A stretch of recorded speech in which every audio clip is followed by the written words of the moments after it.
I think that is very much to be expected, given the fact that this is such a huge IPO, and investors are also weighing how to factor in all types of risks. For example, heightened geopolitical risks after the attacks in September on Aramco's facilities, which knocked out half of its production. And of course, there are several other things like the future impact of anti-fossil fuel sentiment.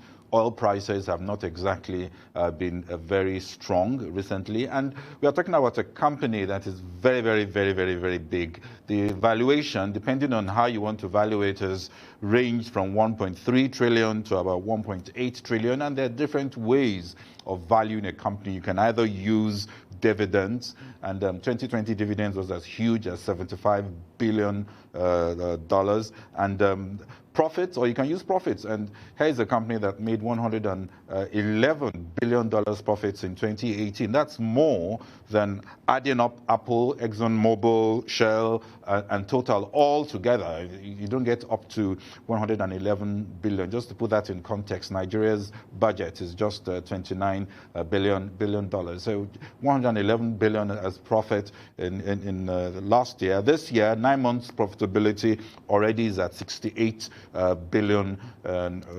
So we're already talking of a huge amount of money, and depending on whether you are using your balance sheet or the earnings or the dividends, you tend to get different numbers. So you get this very wide range that is also susceptible to risk as a result of getting oil price forecasts, for example, wrong. And as you know, we've seen so much volatility with regards to these forecasts. They've introduced a lot of fiscal incentives to help the process. But again, there are things to still address. Like I said, the anti-fossil fuel sentiment is getting stronger. Oil prices have not really exactly, they are forecasted to be very cool, particularly in the next 3 years, even declining. And there are all kinds of government intervention risks, even though they have delinked the leadership of Saudi Aramco from the Ministry of Petroleum. It's no more under the ministry. The chairman is no more the minister. So it's like an ongoing thing with several issues. This is also an emerging market economy that comes with its own risks. But I think that there are lessons in the sense that it's becoming clear that an emerging market dinosaur oil company is out of date, fast becoming an anachronism. Although we have to acknowledge that Saudi Aramco was run very well since it was nationalized in the 80s. It used to be a joint venture with Standard Oil Company of California. But I think it's just the issues, the risk, the size. It's so easy to get this wrong and to lose money. Therefore, I'm sure the valuation is going to be very closely scrutinized. That's all very interesting, and I predict that we might be talking about Saudi Aramco for some time to come on the prospect and size, of course. Now, on US-China trade and ASEAN conference just ended. What do you make of that development?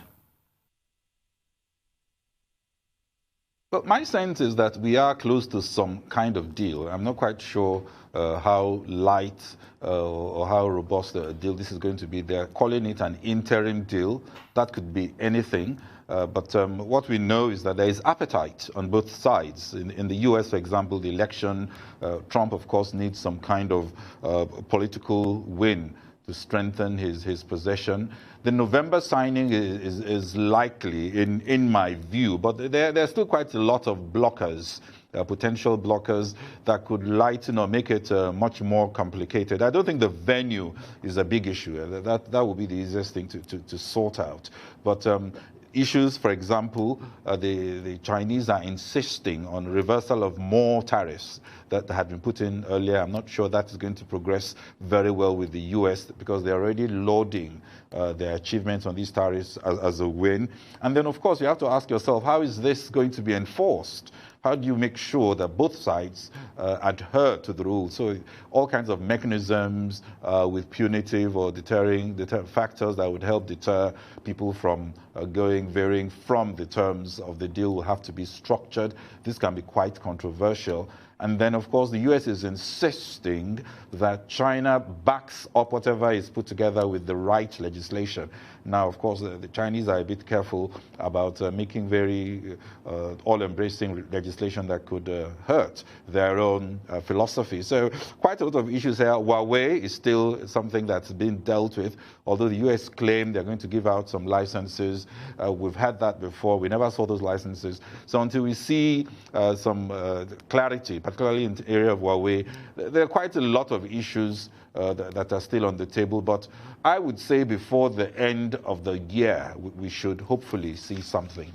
Indeed, and there's been a lot of anticipation on the prospect for signing this deal, as it were. Now, we've had conflicting reports on a signing this month.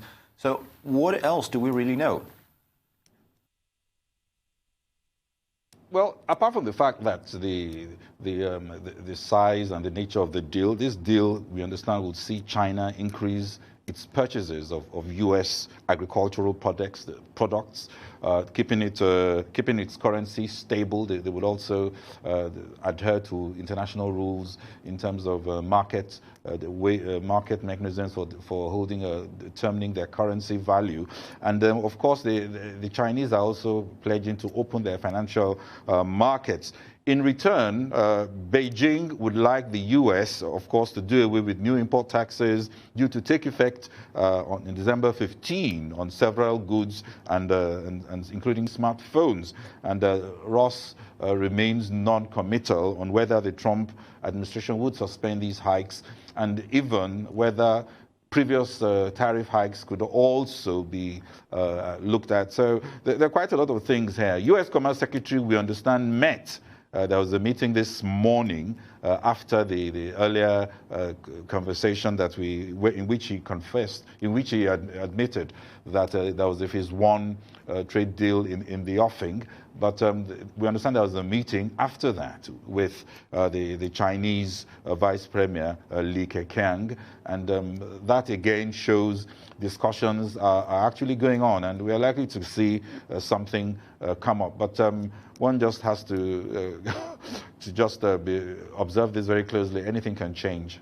Indeed, a lot can change within the current time frame, as it were. But we've had optimism before. How are markets positioning for a possible signing? Well, I think markets believe that a deal is coming out. Definitely, you can see even today the markets were very cherry.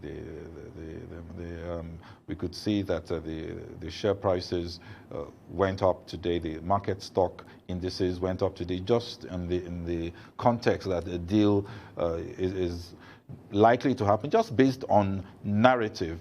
My sense is a lot of the optimism has been, if you ask me, overpriced in, because we've been talking about this and we keep getting this increases every time a deal is being discussed in the positive.